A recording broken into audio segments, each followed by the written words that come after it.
புறக்கணிப்பிற்கு மட்டுமே பழகி பழக்கப்பட்டிருந்த ஒரு சமூகத்தை தலைநிமிரச் செய்தார் ஒரு தலைவர்.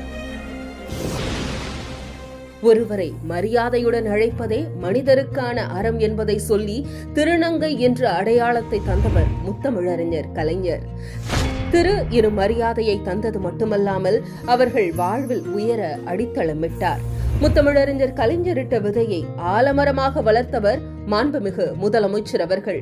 திருநங்கைகளுக்கு கல்வி எனும் கதவினை திறந்தார், பொருளாதார கதவினை திறந்தார், சுயமரியாதை எனும் கதவினை திறந்தார், சமூக மரியாதை எனும் கதவினை திறந்தார், அரவணைப்பு என்ற கதவினை திறந்தார் நம் முதல்வர்.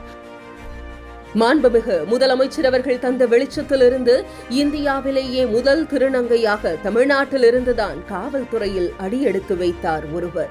இந்தியாவின் முதல் வழக்கறிஞராக தமிழ்நாட்டின் திருநங்கையே பொறுப்பேற்றார். இப்படி ஒவ்வொரு துறையிலும் தமிழ்நாட்டின் திருநங்கைகள் கால்பதித்து வருகின்றனர்.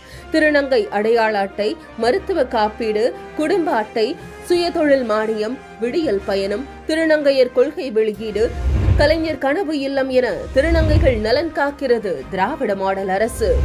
இன்றும் சில இடங்களில் விழிப்புணர்வின்றி சில திருநங்கைகள் புறக்கணிக்கப்படுவதை கருத்தில் கொண்டு அவர்களையும் அரவணைக்க நம் மாண்புமிகு முதலமைச்சர் அவர்கள் அரண் என்ற புதிய திட்டத்தை அறிமுகப்படுத்தியுள்ளார்.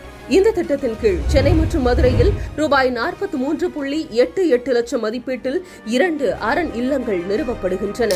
இங்கு குடும்பத்தால் புறக்கணிக்கப்பட்டு ஆதரவின்றி நகரங்களுக்கு வரும் 18 வயதிற்கு மேற்பட்ட 3ஆம் பாலினத்தவர்களுக்கு உணவு, உடை, இருப்பிடம் உள்ளிட்ட அடிப்படை வசதிகளுடன் அதிகபட்சம் 3 ஆண்டுகள் வரை தங்குமிடம் வழங்கப்படும். திருநங்கையர் தங்களின் வாழ்க்கையை மரியாதையுடனும் சுய நம்பிக்கையுடனும் தொடர அரண் திட்டத்தை தந்த மாண்புமிகு முதலமைச்சர் அவர்களுக்கு சமூக நலத்துறையின் சார்பாக மனமார்ந்த நன்றிகளை தெரிவித்துக் கொள்கிறோம்.